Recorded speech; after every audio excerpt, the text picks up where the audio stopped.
Hai, assalamualaikum warahmatullahi wabarakatuh. Masih bersama Momon di sini dalam kisah misteri dan pengalaman nyata di channel Kembang Setaman. Terlebih dahulu ucapkan hai untuk para penghuni gaib dimanapun kalian berada. Kisah ini datang dari pengalaman nyata seorang bernama Mas Lis, atau kalian bisa langsung kunjungi Facebooknya.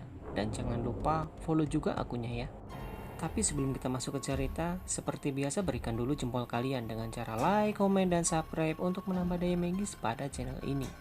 Kisah untuk kali ini berjudul Teriakan Tengah Malam. Dan tanpa harus berlama-lama lagi, mari kita tebar misteri. Beberapa bulan lalu, tepatnya pada malam Jumat, malam dimana sedang lebaran haji kemarin, saya main sama teman saya.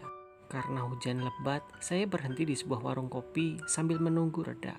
Kita sempat menceritakan cerita mistis dan pengalaman tentang bertemu dengan makhluk halus. Beberapa jam kemudian, hujannya sudah mulai reda, dan tanpa pikir panjang, saya langsung mengantarkan teman saya pulang ke rumahnya.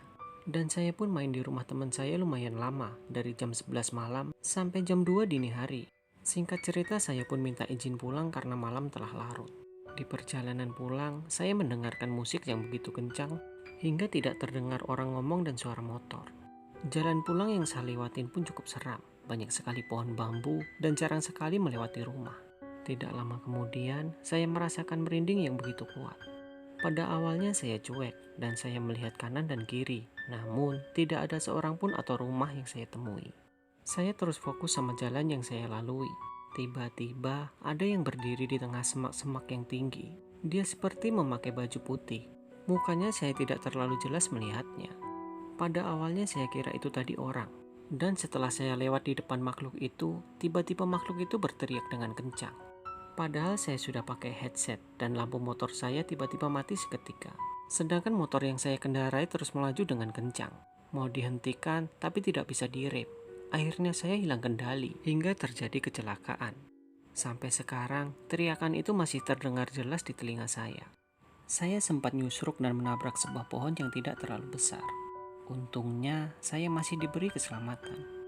Tubuh saya hanya sedikit luka memar dan lecet-lecet, sedangkan motor saya hanya mengalami kerusakan ringan. Setelah saya periksa kembali, ternyata rem pada motor saya masih berfungsi dengan normal. Entah kenapa saat itu rem saya mendadak blong dan menyebabkan motor hilang kendali. Memang, saya tidak tahu persis sosok yang mengganggu saya waktu itu. Hanya sekelebat bayangan serba putih. Dan yang pasti sosok tersebut bukanlah sosok manusia, melainkan makhluk dari dunia lain. Terima kasih sudah mendengarkan kisah ini. Tunggu juga kisah mistis dan pengalaman seram berikutnya. Semoga kisah kali ini bermanfaat untuk temani harimu bersanding hidup dengan makhluk-makhluk dari dunia lain. Teruslah menebar misteri. Dan salam Kembang Setaman. Wassalamualaikum warahmatullahi wabarakatuh.